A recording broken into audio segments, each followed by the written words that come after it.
El consejero externo, el consejero independiente, aporta muchas cosas, ¿no? Si está bien elegido, obviamente. Uno, una experiencia muy amplia en sectores, en geografías, que de alguna manera rompe la endogamia que muchas veces hay en las compañías de familia. Generalmente, cuando ocurren cambios fácilmente, pues por desgracia es cuando ocurren cosas no muy agradables. Te muere alguien querido, eres el superviviente de una enfermedad o tienes un gran accidente del cual sales vivo. Es cuando vemos transformaciones de 180 grados en las personas. Bueno, pues es lo que ha pasado un poquito al mundo, que de pronto nos han dicho os vais a morir todos, ¿no? Y la transformación ha sido de 180 grados. Hemos salido ganando en la pandemia a nivel de positividad, reputación de marca, a nivel de obvio de pertenencia. Lo digo de verdad porque, como decías tú, Manuel, las empresas familiares estamos en do de pecho, estamos ahí. Creo sinceramente que lo que nos ha traído la pandemia es la revolución de las personas, es poner en valor la perspectiva humana, de verdad, de forma profunda, y como un elemento realmente diferenciador entre quien cuida y quien no cuida todo esto, porque el resto son herramientas, son recursos que tenemos todos. Tener esa humildad de la sabiduría es importante y recordar que la fórmula de sabiduría es tiempo por experiencia multiplicado por aciertos y fallos, con lo cual aunque se sea joven uno puede ser inteligente, uno puede tener muy buenas ideas, pero sabiduría hay que escuchar también a la gente siempre. Fundamental que exista alineamiento, por eso yo antes hablaba de la importancia de que las familias tengan su plan estratégico de familia, que sepan dónde van, que compartan un propósito.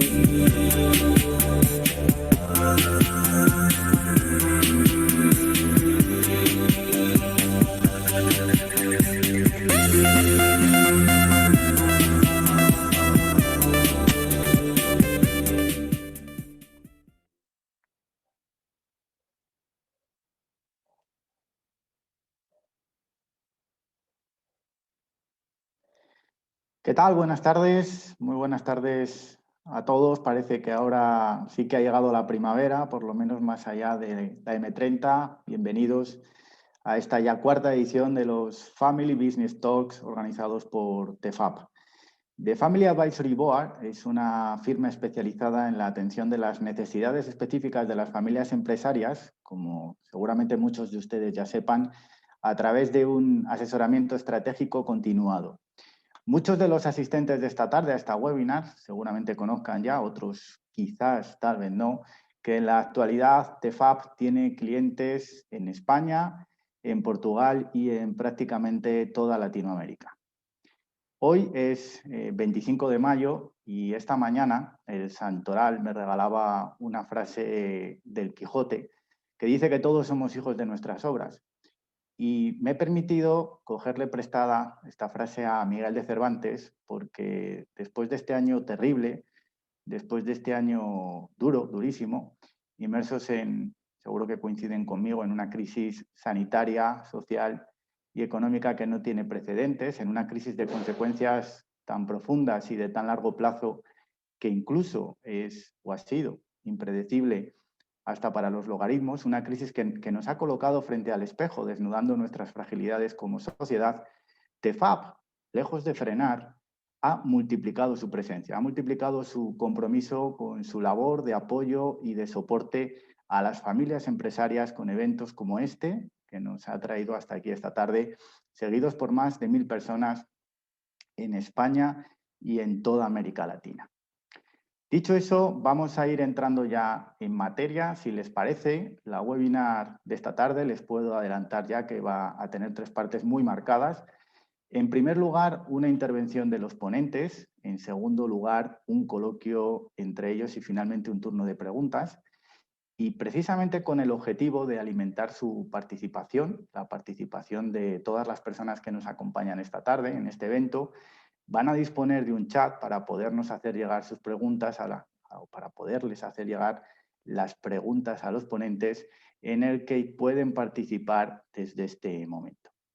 Es importante, eso sí, muy importante, por favor, que nos indiquen el nombre de la persona que realiza la pregunta, desde dónde nos escriben, y también les agradeceríamos que nos pudiesen indicar la generación empresaria familiar a la que pertenecen. Y yo, por supuesto, que gustoso le trasladaré esas cuestiones a los ponentes en el último tramo del evento. Como novedad de esta tarde, porque en estos encuentros intentamos siempre ir aportando algún tipo de novedad, intentamos siempre ir creciendo, intentamos mejorar. En esta edición les vamos a compartir un enlace para poder acceder a la agenda de Manuel Bermejo y poder trasladar en privado, si así lo desean, cualquier inquietud o cualquier duda sobre la empresa familiar o lógicamente, sobre su empresa en concreto. También les animamos a colaborar con nosotros en la difusión del evento, participando en las redes sociales, donde, como ustedes bien saben, The Family Advisory Board siempre tiene mucha presencia a través del hashtag Family Business Talk. Les repito, el hashtag Family Business Talks, acabado en S. Y dicho todo esto, también quiero comentarles, aunque al final también, por supuesto, se lo recordaremos, en unos días recibirán en su correo electrónico las conclusiones de este nuevo informe elaborado por TEFAC, que recogerá el resumen de la mesa de la que vamos a poder disfrutar en apenas unos minutos. Esta mesa, que lleva por título La gobernanza en la empresa familiar, y para la que esta tarde tenemos a dos invitados de auténtico lujo, dos invitados extraordinarios a los que ya voy a saludar, como son Adela Martín y Manuel Bermejo. Buenas tardes a ambos. Buenas tardes, Eduardo, ¿cómo estás? Hola, buenas tardes, Eduardo, y buenas tardes, Adela, y buenas tardes a todos. Sí, buenas tardes, Manuel, y buenas tardes a todos. Muchísimas gracias a los dos por estar esta tarde con nosotros. Muchísimas gracias por habernos permitido cuadrar esas agendas tan complicadas, nos consta. Y bueno, pues ahora sí que, realizado ya el contexto, esta primera aproximación, vamos a comenzar. Comenzamos ya.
Quien quiera estar contento, que lo esté. Del mañana no hay certeza.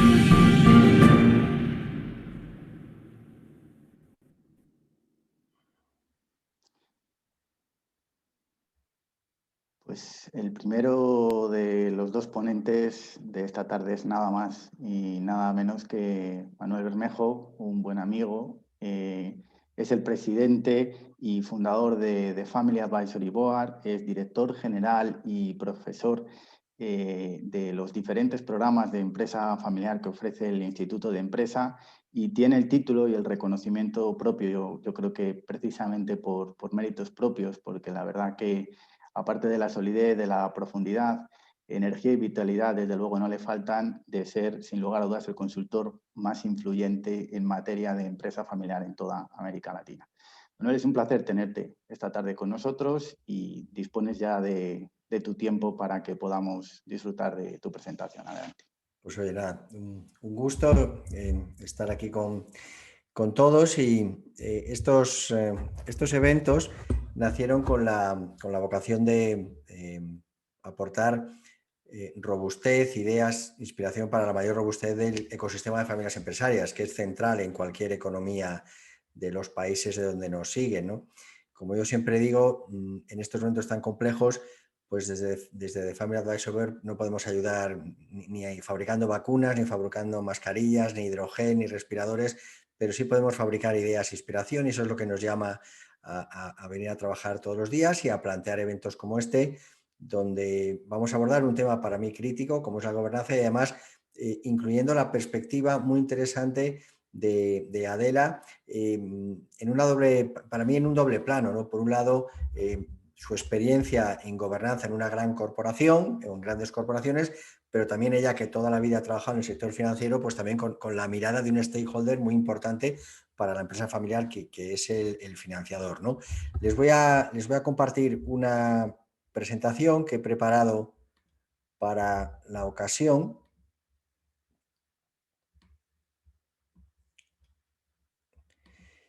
Y bueno, el título de hoy es un título de profundidad sobre la gobernanza, ¿no? Miren, la gobernanza, desde luego, tiene componentes de requisito legal, por supuesto tiene un punto de burocracia, hay que guardar las actas, hay que hacerlas, hay que tener unos libros de registros, hay que tener en consideración los aspectos de compliance y cada vez más.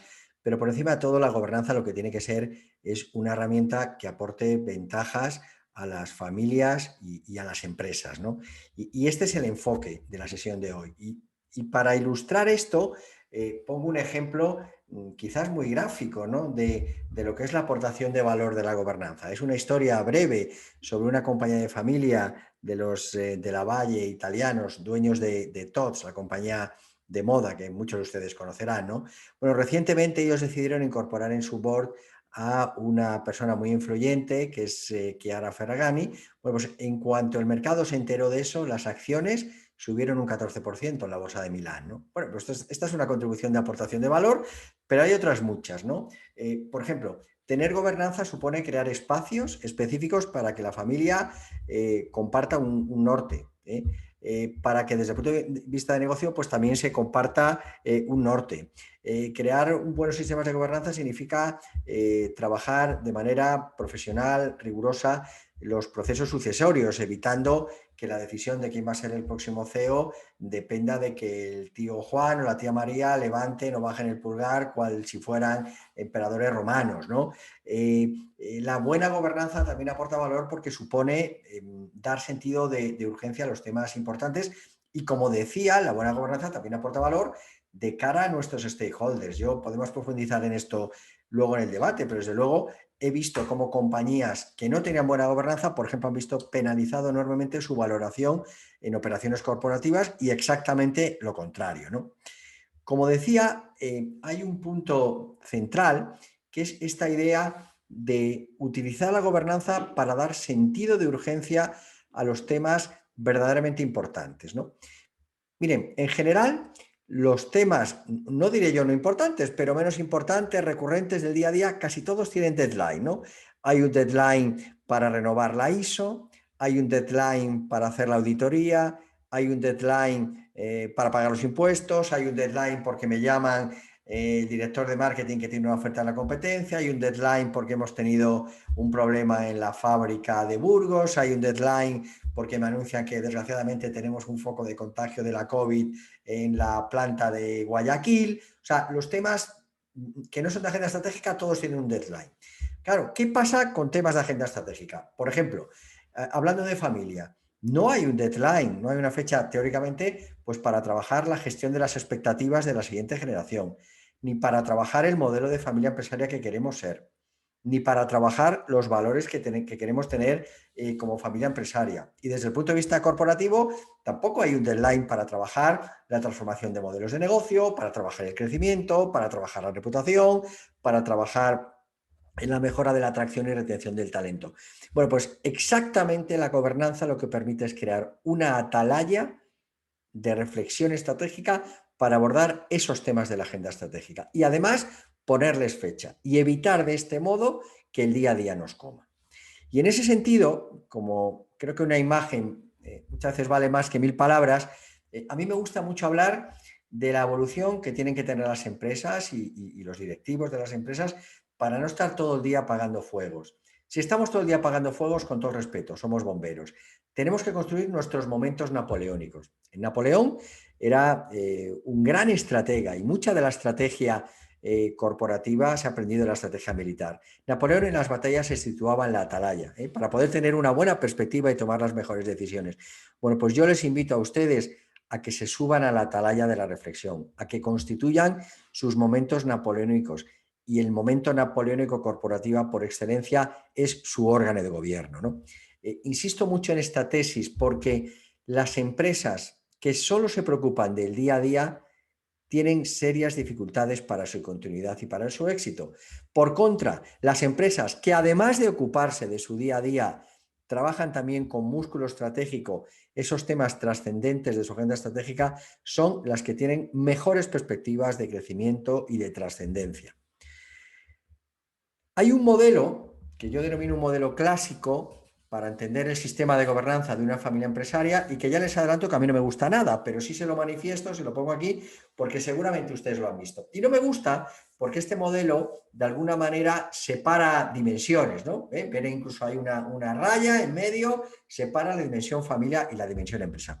Este es un modelo que surge probablemente en los primeros tiempos en los que se empezó a estudiar la empresa familiar y parte de una premisa. La premisa es que hay una generación fundadora estupenda, pero que el resto no intervengan mucho, ¿no?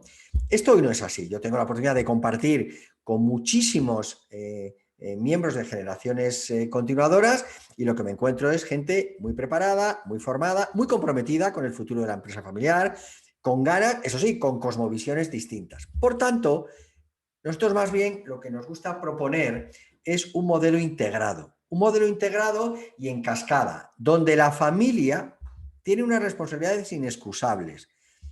Y esas responsabilidades inexcusables debe ventilarlo en un órgano, que normalmente suele ser el Consejo de Familia, ¿verdad? Y ahí tiene que trabajar los temas de largo calado, la visión compartida, el propósito, los procesos sucesorios, decisiones trascendentes sobre endeudamiento, sobre dividendo y otras tantas que aparecen ahí reflejadas. Y a partir de ahí, pues desde la gobernanza y bajo el influjo del mandato de la familia propietaria, pues se van estableciendo básicamente los temas de establecimiento de planes estratégicos, control de los mismos y tratamiento de los temas de la agenda estratégica.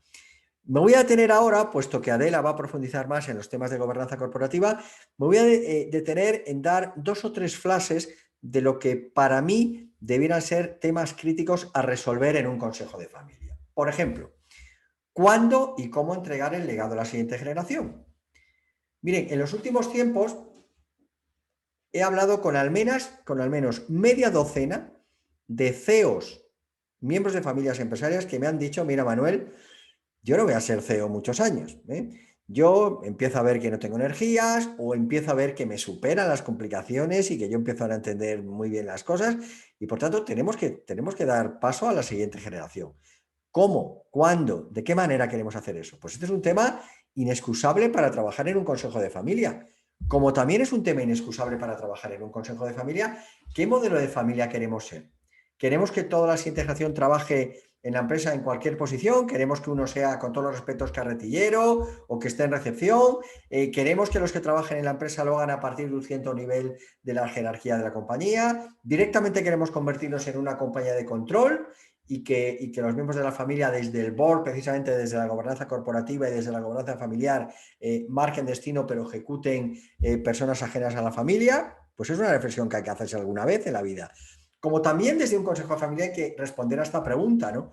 ¿Cómo queremos cohesionar e integrar a una nueva generación, a la siguiente generación, que es clave para dar sentido de continuidad? Y normalmente la siguiente generación suele ser más grande, más dispersa, porque no todos vivimos en la misma casa, aunque yo sé que ese es el sueño guajiro de mucho dueño de empresa familiar, que conseguir que todos vivieran en la misma casa o ir creando satélites alrededor de la casa del fundador o la fundadora, pero esto no es posible. Y es una generación, e insisto en esta tesis que podemos profundizar en el debate, con cosmovisiones muy distintas. Son gente muy, muy diversa.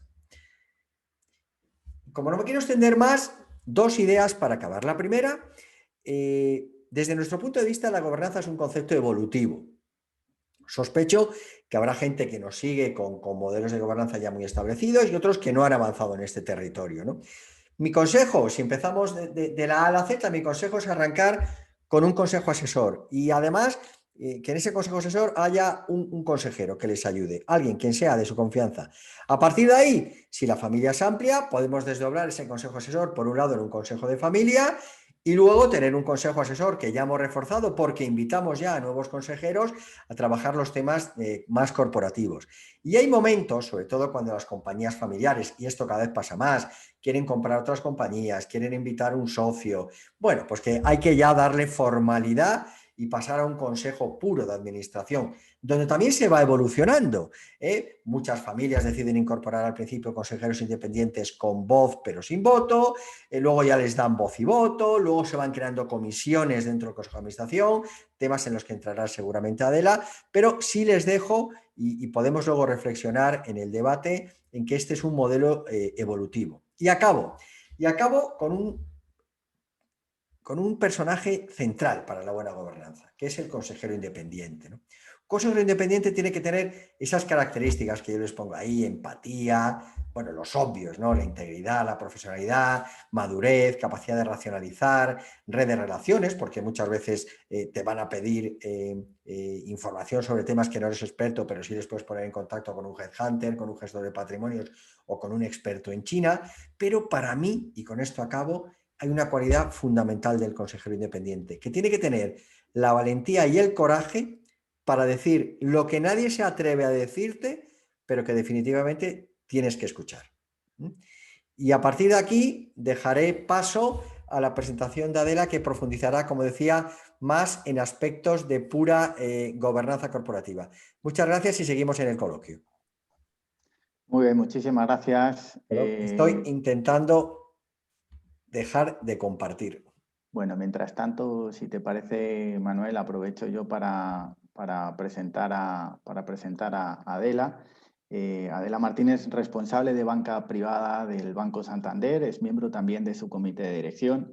Su currículum y su trayectoria en el sector financiero, no sé si decir que es absolutamente infinita, porque todavía es una persona muy joven, pero desde luego es larga y es absolutamente formidable. En esa trayectoria dentro del sector financiero siempre ha trabajado más con una perspectiva patrimonial, pero también siempre muy cerca y ayudando siempre a las empresas familiares. Adela Martín también es experta y especialista en temas de gobernanza. Adela, tu turno y te reitero las gracias por acompañarnos esta tarde. Muchísimas gracias. Gracias, Eduardo, y sobre todo gracias a nuestros invitados y asistentes por acompañarnos hoy. Bueno, aquí tienen el título de mi parte, de la parte de la presentación, pero a mí lo que me gustaría es dar una visión, pues sobre todo muy actual, muy práctica, ¿no? de cómo vivimos la gobernanza en una corporación y en una empresa familiar, ¿no? Que es lo que se trata. Yo durante estos días y preparando un poco la presentación, pues he observado diferentes memorias que están publicadas para ver cuánto en las memorias de las compañías se dedica a la gobernanza, ¿no? Y les pongo como ejemplo la memoria de Banco Santander, donde se dedican 140 páginas al capítulo gobernanza. Por tanto, ya se nota que es un capítulo muy importante en el día a día del banco. Entrando ya en materia y entrando en la empresa familiar, todos los estudios apuntan a que el órgano de gobierno por excelencia en la empresa familiar es el Consejo de Administración. Si bien, como apuntaba antes Manuel, pues la empresa va dando diferentes pasos, ¿no? a lo largo de su vida. ¿De qué se compone el Consejo? Pues por un lado de lo que llamamos accionistas, la familia, los dominicales, ejecutivos de la compañía y consejeros independientes. Es importante también decir que en la empresa familiar todavía la composición de consejeros independientes está por debajo de la media, por ejemplo, de las compañías del IBEX, si bien está dentro de la recomendación que hace la CNMV. La CNMV recomienda que entre 1/3 y el 50% de los miembros del comité del Consejo sean independientes, por tanto ese requisito ya lo cumplen de media las empresas familiares. Manuel ha esbozado un poco qué aporta el consejero independiente, también lo veíamos en el vídeo, y yo quiero formalizarlo todavía un poco más, ¿no? Porque al menos desde mi experiencia como ejecutiva en una corporación, en un banco, veo que el tener un consejero independiente nos da una información, un bagaje, muchos de ellos han sido ejecutivos previamente en compañías que no tienen nada que ver con la compañía donde están siendo consejeros en ese momento, por tanto ese bagaje es muy valioso para nuestra empresa familiar.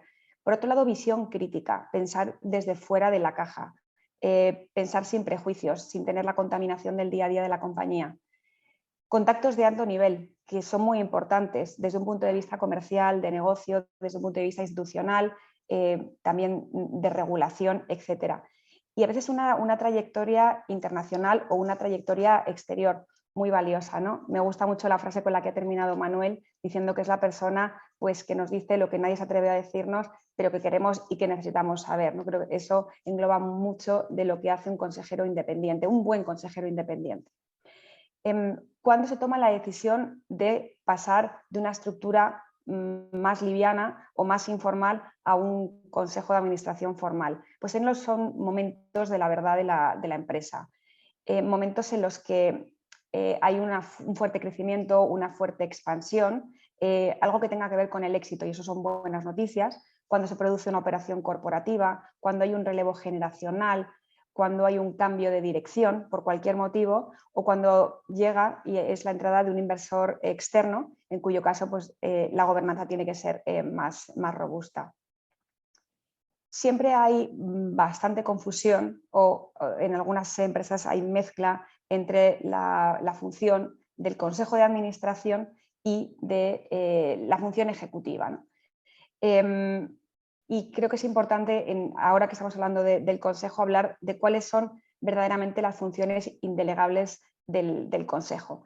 Por un lado, el consejo no puede entrar en el día a día de la compañía porque entonces entra pues en colisión con la función ejecutiva, pero no puede ser lo que yo llamo un consejo ornamental, ¿no? O decorativo. Por tanto, hay que marcar muy bien el marco. ¿Cuál es ese marco? Por un lado, la aprobación y el seguimiento del plan estratégico, que no la ejecución, que no la elaboración, no. Tiene que ver con esa parte de aprobar y seguir y asegurarnos que eso se cumple. Para mí una de las funciones más importantes del Consejo tiene que ver con los riesgos y es fijar el apetito de riesgos en los principales riesgos de la compañía, que pueden ser riesgos fiscales, riesgos de crédito, riesgos de capital, de cumplimiento, de conducta, estratégicos. La pandemia nos ha traído riesgos que ni siquiera éramos capaces de saber que existían. Luego hablaremos un poquito de esto, ¿no? Fijar las políticas de inversión, fijar las políticas de financiación. Y algo en lo que sí me quiero parar un poco más, y lo veremos después, que es la agenda ASG o ESG en inglés. Pasemos a ver cuándo es bueno tener un consejo asesor. Y no son pueden ser cosas o órganos perfectamente complementarios, ¿no? No hace falta que sea consejo de administración o consejo asesor. ¿Qué aporta? ¿Cuándo es necesario? ¿Por qué conviene? El consejo asesor nos da o nos cubre muchas veces ese gap de experiencia que no tenemos internamente o que no es necesario tener internamente porque es puntual y ocurre en momentos pues, puntuales de una compañía. Y es la manera de tener esa experiencia de una forma mucho más flexible. Generalmente los asesores del consejo asesor tienen una experiencia, una expertise en un área concreta. Por tanto, menos opinión en las áreas generales y una opinión mucho más precisa y más concreta en las áreas expertas. Algo importante es que tienen voz y no tienen voto, por tanto la responsabilidad es bastante distinta y eso también va aparejado a un sistema retributivo distinto al que tiene un consejo. Antes decía que me iba a parar un poco, y no mucho, para dar paso al debate en la agenda ASG. Hay mucho debate sobre si todo el mundo ASG de ambiental, social y gobernanza, pues tiene mucho de marketing, tiene mucho de moda. Me gustaría repasar los puntos clave sobre los que se basa los aspectos y los criterios ASG para ver que de moda y de accesorio no tiene nada, ¿no? Los veremos al final de estos puntos principales. ¿Cuáles son las claves? Pues independencia y rigor en gestión y gobierno, responsabilidad y transparencia en los grupos de interés, que antes al principio de la presentación mencionábamos, la importancia de los grupos de interés en la compañía, alineamiento de sus objetivos con las demandas de la sociedad, al final cualquier empresa opera en un entorno, en una sociedad de la que es absolutamente responsable, o por lo menos hay una corresponsabilidad. Compromiso con la innovación y con la mejora continua, fundamental para sobrevivir. Respeto al medio ambiente, y yo diría que más que respeto al medio ambiente, sino protegerlo, incluso avanzar y, como decía, proteger. Respuestas a las inquietudes del entorno social. Ahora con la pandemia lo hemos visto de una manera clarísima, ¿no? Cómo todos podemos hacer pues que momentos en los que la sociedad tiene una situación mucho más compleja, pues ser parte de la solución y no parte del problema. Comunicación constante, y aquí entra en juego la transparencia, y compromiso con los clientes y con los empleados. Pues como ven, de moda no tiene nada, tiene que ver con los pilares y con los puntos principales que tiene una compañía, que es la vocación de permanencia a largo plazo y el cumplimiento de un propósito.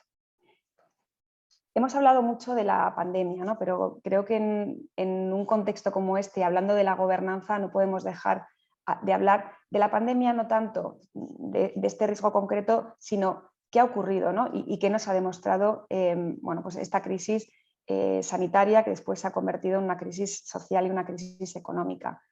Bueno, pues que había riesgos de alto impacto y alta recurrencia, como era una pandemia, que no estaban en los mapas de riesgos de las compañías. A lo mejor sí como alto impacto, pero no como alta recurrencia.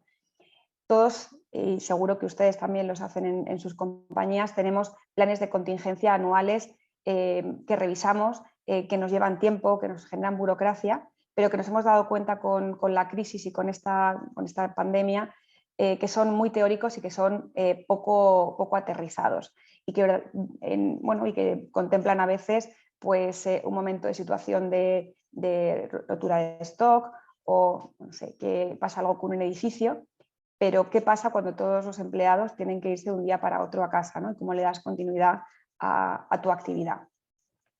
Hay 4 temas que han tomado absoluta vigencia y actualidad en todas las agendas de los consejos durante esta pandemia.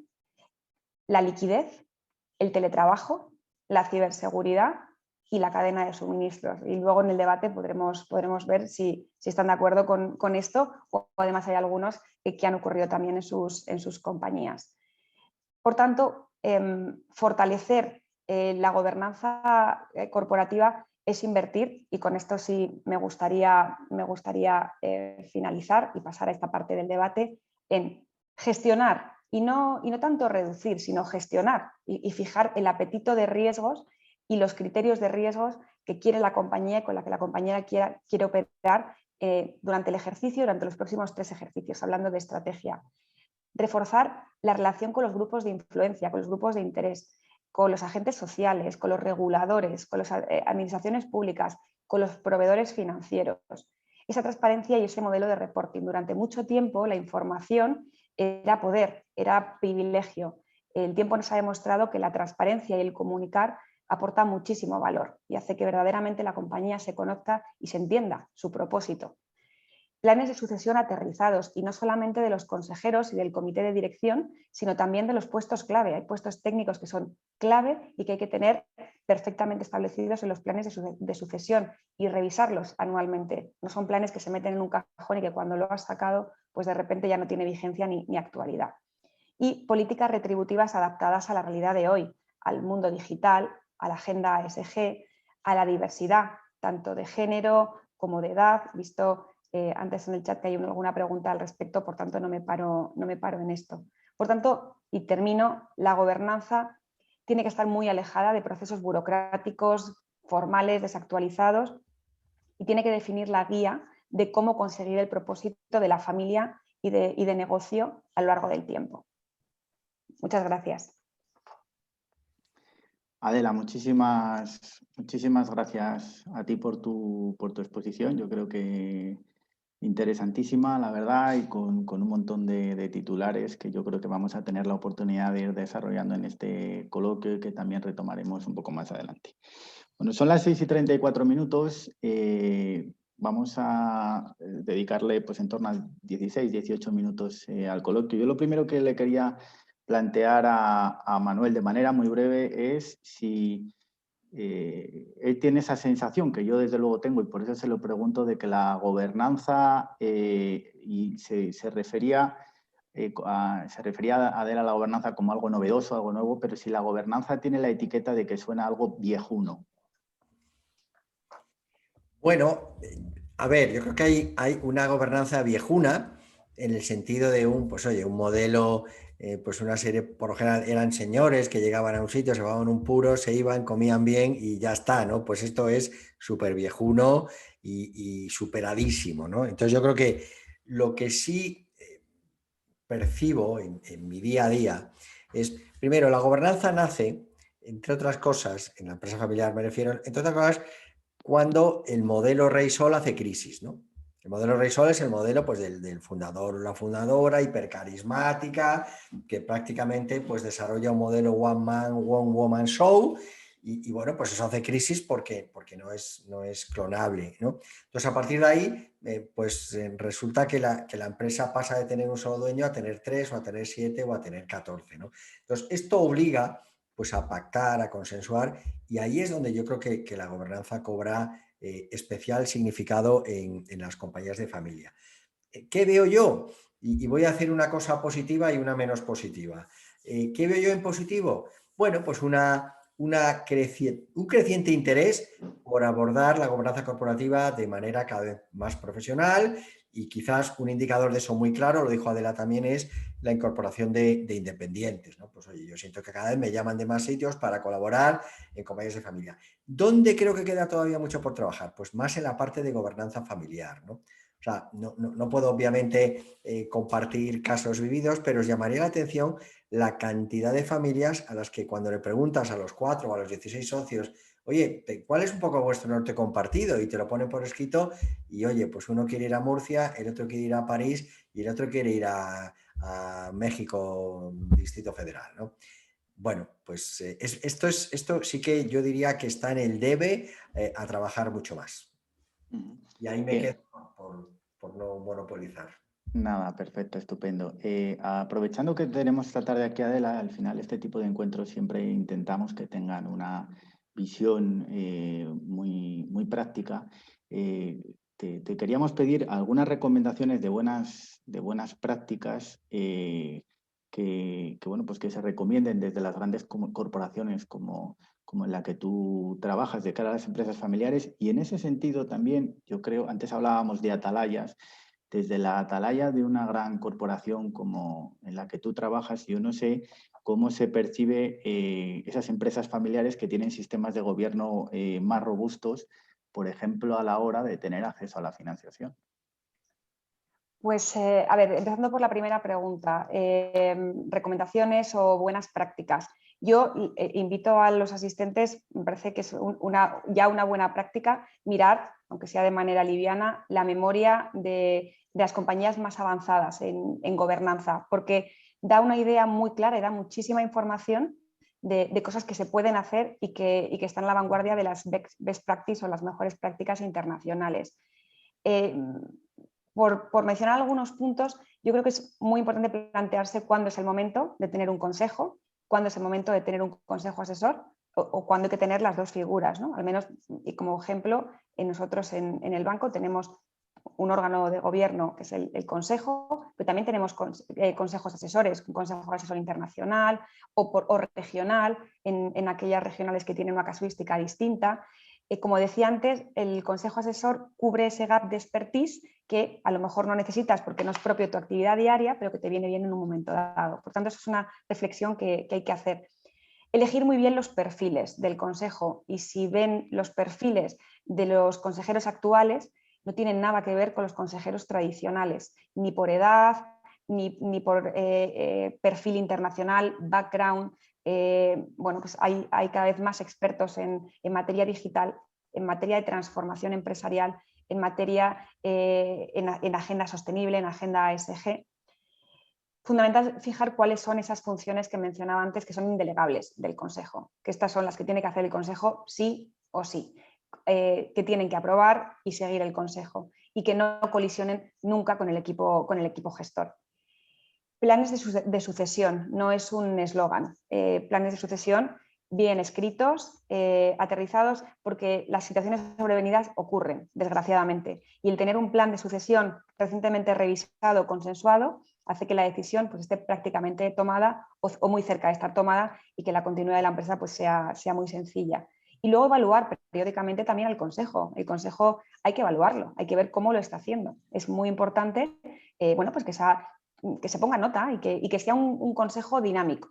Y que sea un consejo donde, bueno, y sobre todo la parte de independientes. Para seguir siendo independiente, pues tiene que entrar y salir personas. Esa es la manera de que verdaderamente sean independientes. El segundo punto, y te agradezco, Eduardo, aquí que hayas dado paso a esta pregunta porque la verdad es que me parece que es muy, muy importante y gracias a la persona que la ha hecho. Por mi experiencia en banca, y ya me pongo en el lado de la financiación sobre todo, nosotros en las entidades financieras vemos con ojos radicalmente distintos a esas sociedades, a esas empresas familiares que tienen un sistema de gobierno robusto. Y no solo nosotros, también los reguladores. Es muy importante porque nosotros cuando damos financiación a una empresa familiar, también estamos regulados y después el Banco de España revisa los expedientes y revisa los criterios con los que hemos asignado esa financiación. No es una decisión al aire, es una decisión verdaderamente pues, con muchos criterios. Entonces, una compañía que tiene los sistemas de reporting claros, que son transparentes, que son periódicos, que tiene un equipo de dirección, como decía antes, con sus planes de sucesión, donde están claras las funciones de cada uno, que el propio comité de dirección, que el propio consejo es robusto, es diverso, tiene mucha experiencia, sabe lo que tiene entre manos, pues siempre es una empresa mucho más financiable. Y no olvidemos ahora las políticas ESG, y perdón por la reiteración, pero nosotros al menos en el banco sí estamos teniendo en cuenta qué política y qué agenda ESG o ASG tiene la compañía a la hora de financiar. Queremos financiar y apoyar a compañías que estos criterios son importantes para ellas. Muchísimas gracias. Eduardo, si me permites, por enriquecer el debate, que es parte del espíritu de estos Family Business Talk y hacerlo más dinámico, sobre lo dicho por Adela, que estoy 100% de acuerdo, permíteme ahondar en dos cuestiones muy rápidas. Uno, planes de sucesión, pero aquí sí que voy a poner el matiz de vinculados a miembros de la familia, ¿no?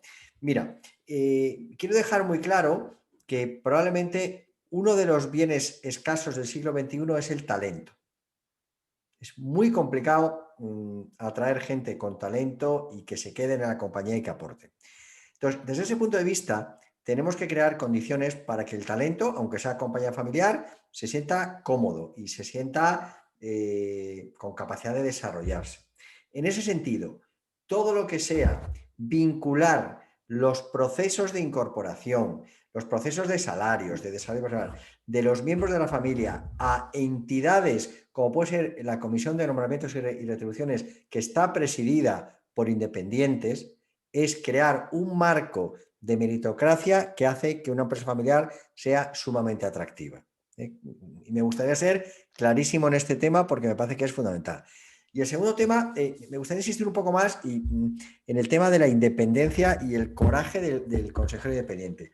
Os debo confesar que algunas de las tareas de las que me siento más orgulloso, más íntimamente orgulloso como consejero independiente han sido situaciones en las cuales sé que no he sido el más simpático para la familia propietaria, sé que he metido con insistencia el dedo en el ojo, sé que eso probablemente ha provocado que en vez de estar 5 años haya estado 1, pero cuando he visto que la compañía ha seguido el rumbo que tenía que seguir, de verdad que he sentido una enorme satisfacción.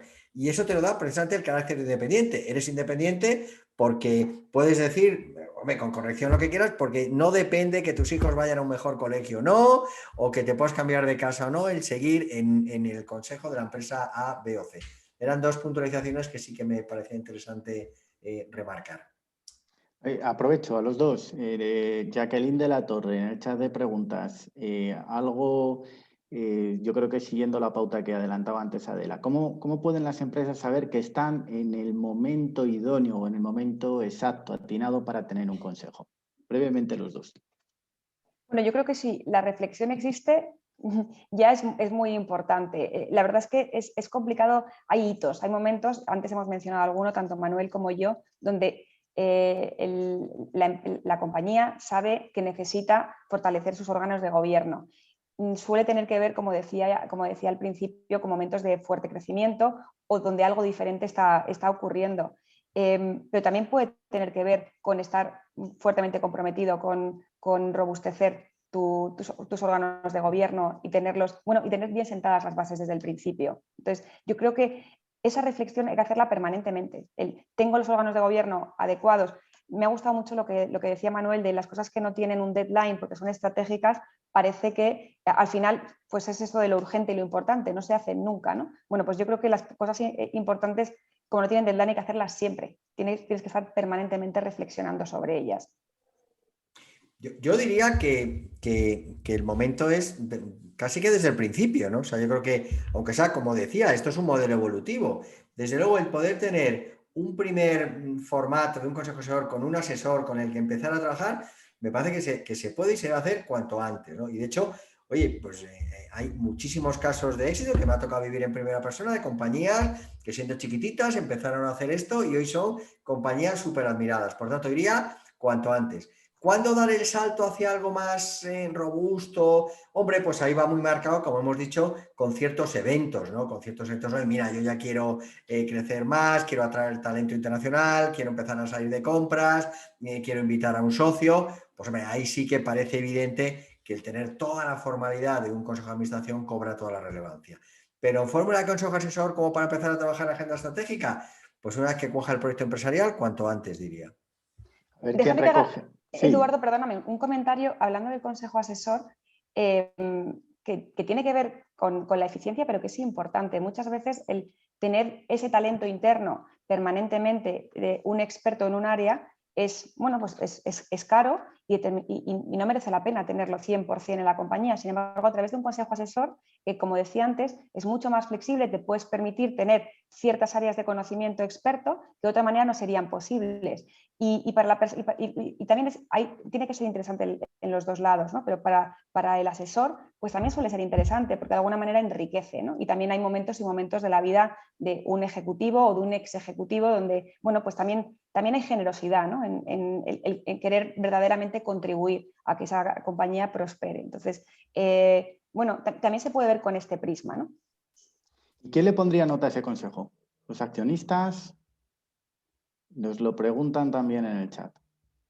Yo creo que hay una parte de autoevaluación y también puede haber una evaluación externa. O sea, yo creo que probablemente los accionistas también, pero creo que tiene que haber unos KPIs de autoevaluación y después pues tener una auditoría de ese consejo. Esa es la mejor nota.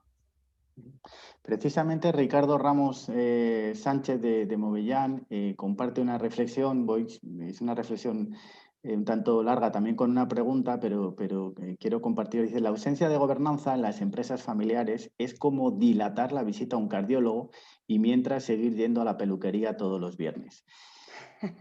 En ese sentido, Manuel, ¿en qué momento estamos ahora? ¿En un momento en el que las compañías, las empresas familiares tienden más a fomentar los consejos de administración o a impulsar consejos asesores?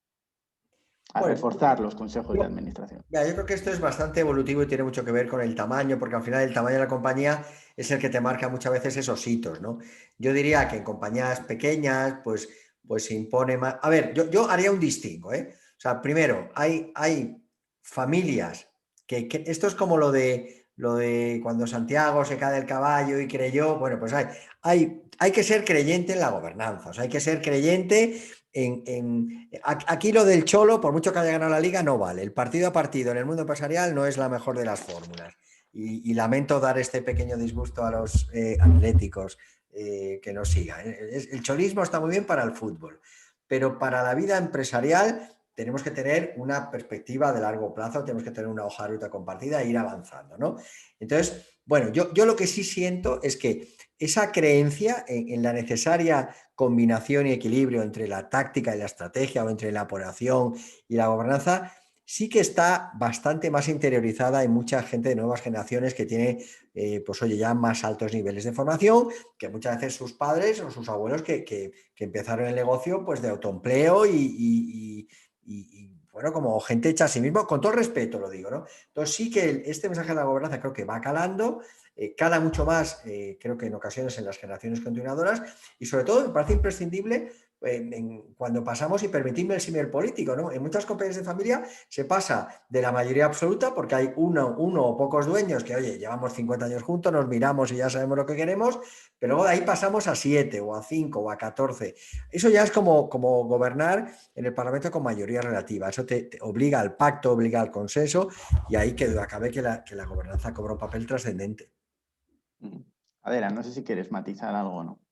No, yo estoy absolutamente de acuerdo. Yo creo que ha quedado bastante claro. Nos pregunta Andrés Caldas, seguimos profundizando en el Consejo Asesor, si en vuestra opinión el Consejo Asesor debe intervenir en la planeación estratégica o solamente la dirección, y cómo involucrar a los accionistas. ¿Voy yo, Manuel? Sí, por favor. Adela, adelante. A ver, en mi experiencia, el Consejo Asesor entra menos en lo que tiene que ver con los temas más generales de la compañía y entra más en los temas en los que interviene su área experta. Por tanto, tiene mucho que ver con el momento en el momento en el que cada compañía está al respecto. Trabaja muchísimo de la mano con los ejecutivos, siempre por supuesto si hay consejo, con el visto bueno del consejo y con el visto bueno del máximo ejecutivo. Pero es muy habitual pues que el consejo asesor esté trabajando en algo, pues si es, no sé, en transformación digital, y esté muy de la mano con el máximo responsable de transformación digital de la compañía, guiándole, aunque el día a día, por supuesto que lo lleva el responsable y el ejecutivo digital, guiándole en los pasos a dar y supervisándolo. A ver, yo, si le quitamos el apellido al consejo y pensamos en un consejo, en un órgano de gobierno, sin duda una de las principales responsabilidades del órgano de gobierno es aprobar la estrategia de la compañía, ¿no? Y en ese sentido, pues claro que tiene que revisar los planes estratégicos, aprobar, y algo muy importante en el proceso, a mí una expresión que me gusta mucho de la gobernanza, que es desafío constructivo, ¿no? O sea, de alguna manera el rol del consejo es intentar llevar a la empresa al máximo nivel, por supuesto salvaguardando su viabilidad en el medio y largo plazo, pero sí que desafiar decía antes Adela, ¿no? Oye, tú llegas de fuera, sin prejuicios, oye, y poder trasladar, mira, ¿y por qué esta compañía está haciendo esto y vosotros no podéis hacerlo, ¿no? Que igual es una compañía de otro sector, de otro país, pero esa idea de desafío constructivo creo que es muy interesante para acabar desarrollando una estrategia diría más robusta. O sea que, por supuesto, el consejo, y le quito los apellidos, es responsable de aprobar la estrategia, y luego tiene también una responsabilidad muy importante, que es pues controlar el despliegue de esa estrategia y poder tomar medidas correctoras, ¿no? Nos han pedido que sigamos profundizando en todo lo referente a ese consejo, pero ahora que un pequeño paréntesis, os agrupo dos preguntas. La gente está aportando un montón, está lanzando un montón de cuestiones. Pregunta Jaime Ocampo, insisto, abrimos aquí un pequeño paréntesis. Dice, ¿cómo lidiar cuando la máxima y escasa posición del máximo, entrecomillado, gobernador es deseada por muchos miembros y empieza una guerra por su conquista? Lograr la buena gobernanza implica que muchos miembros renuncien a esa aspiración.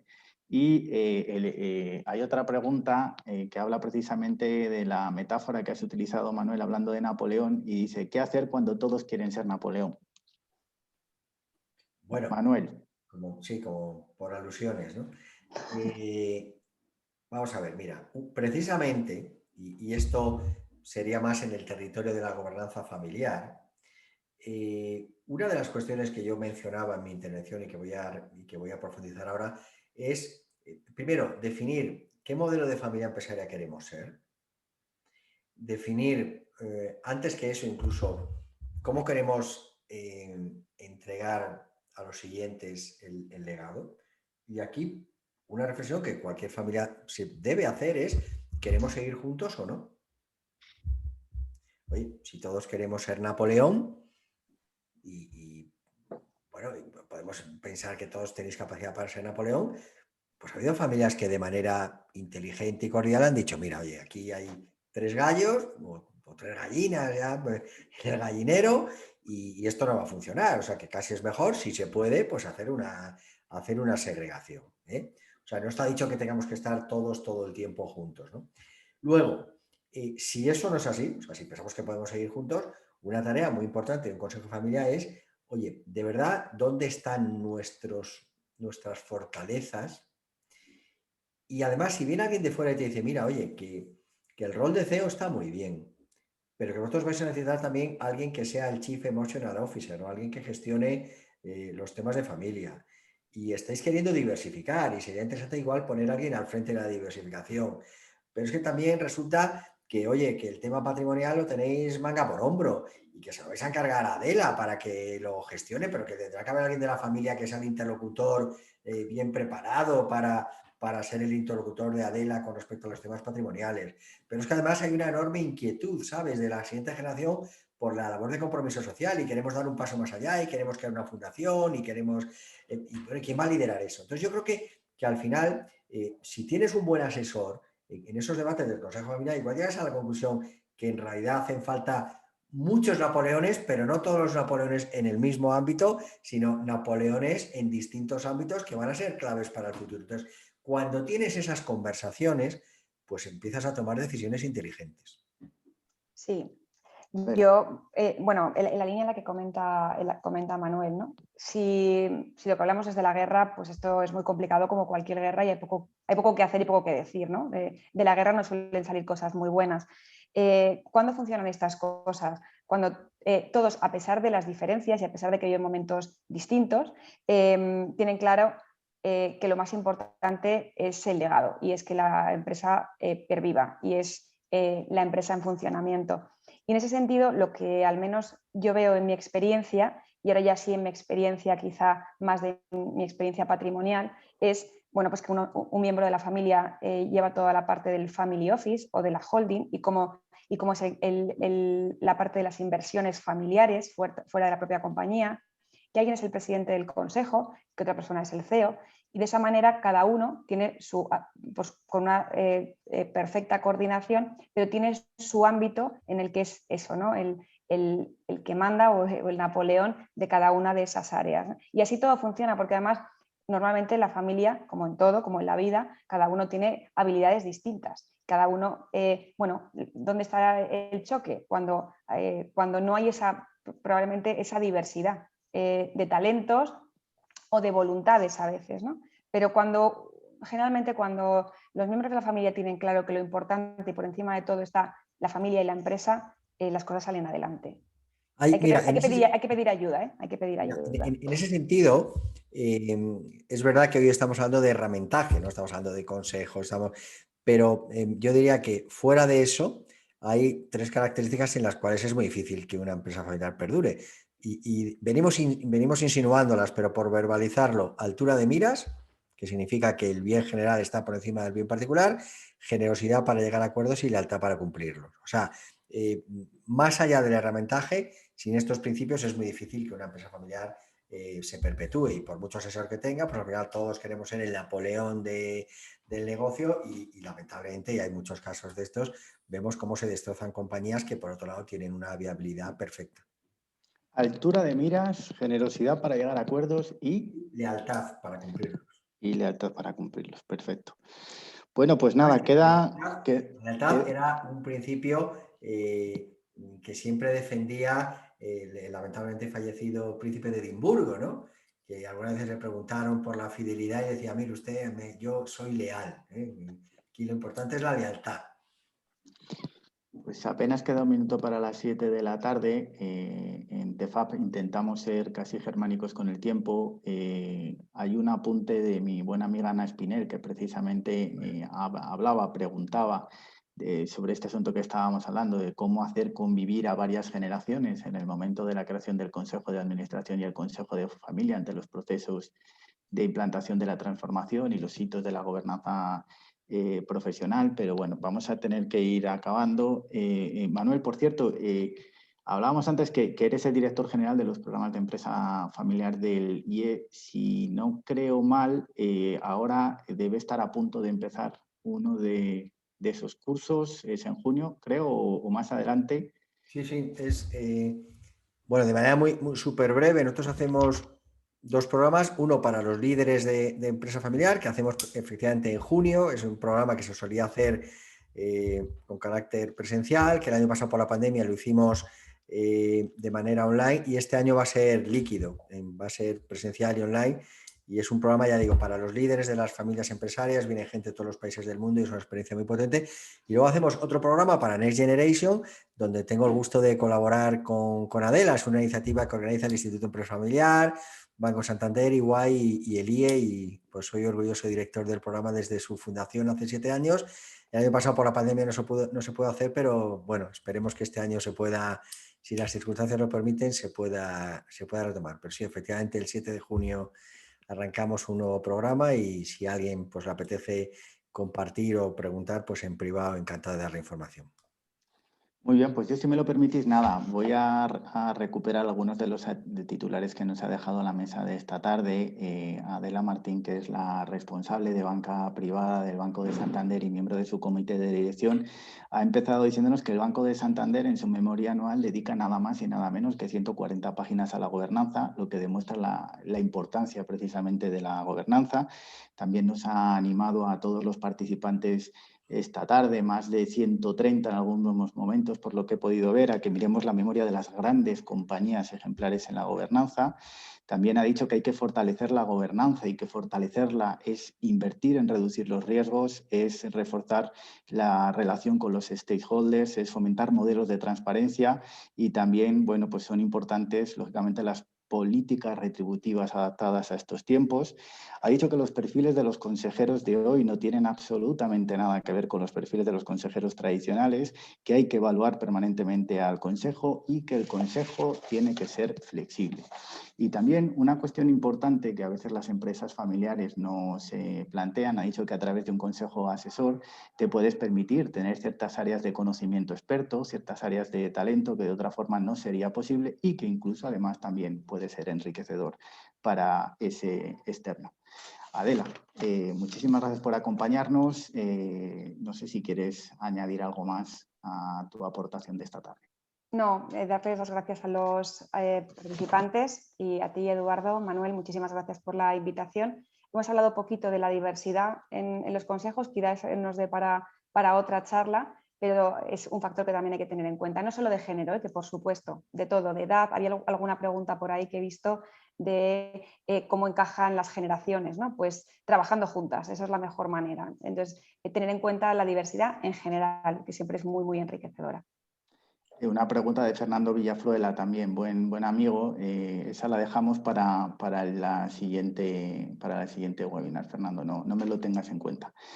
Y Manuel Bermejo, que como todos ustedes saben es el presidente y fundador de Family Advisory Board, ha dicho que hay que utilizar la gobernanza para crear esa atalaya de la reflexión, se ha referido en su metáfora a Napoleón, para generar la agenda estratégica que debe mover a la empresa y también debe posicionar o debe ayudar a la empresa precisamente a trascender.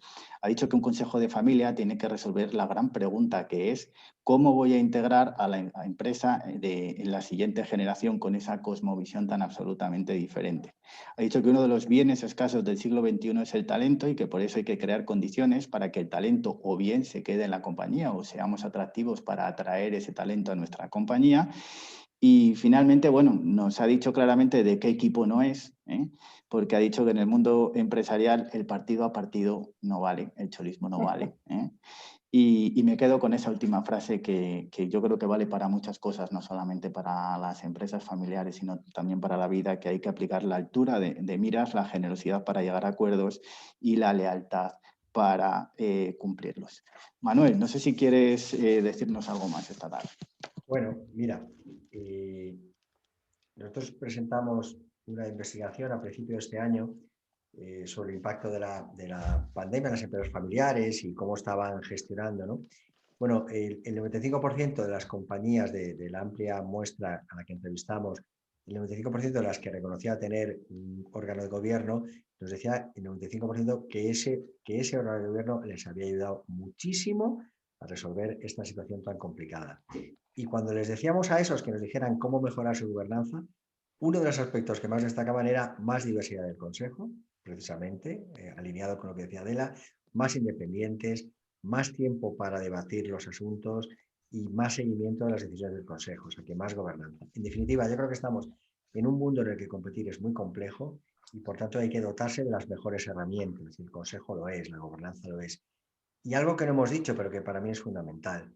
Cuando no hay consejo, uno es juez y parte. Y cuando uno es juez y parte, empobrece el proyecto. Así que animarles a que decididamente pues trabajen por crear o por perfeccionar sus sistemas de gobierno. Y muchísimas gracias a todos por su asistencia y en particular a ti, Eduardo, por moderarnos esta tarde y a Adela por sus sabias recomendaciones y consejos que nos ha dejado esta tarde. Muchísimas gracias a ti, Manuel, por la invitación y gracias por tu amistad. A Adela, gracias por hacernos hueco, porque sabemos de verdad que tiene agenda casi de jefa de Estado y nos ha permitido durante estos días disfrutar para preparar esta webinar y esta tarde para compartirla con todo el mundo. Son las 7:05, nos vamos, somos puntuales. Gracias a todo el equipo de TEFAP que una vez más pues ha permitido resolver esta webinar con todo el éxito del mundo y simplemente 2 recuerdos. El primero es que les enviaremos el paper resumen de lo que han podido disfrutar esta tarde, pero si tienen también interés o curiosidad por disfrutar de los papers de las ediciones anteriores, los pueden consultar en tefap.es y que, como les he comentado al principio, si quieren contactar directamente con Manuel Bermejo a través del enlace que los compañeros de TEFAP han compartido a lo largo de esta tarde y que también les haremos llegar a lo largo de hoy o a lo largo de mañana. Muchísimas gracias a todos y nos vemos en la siguiente webinar. Muchas gracias. Muchas gracias.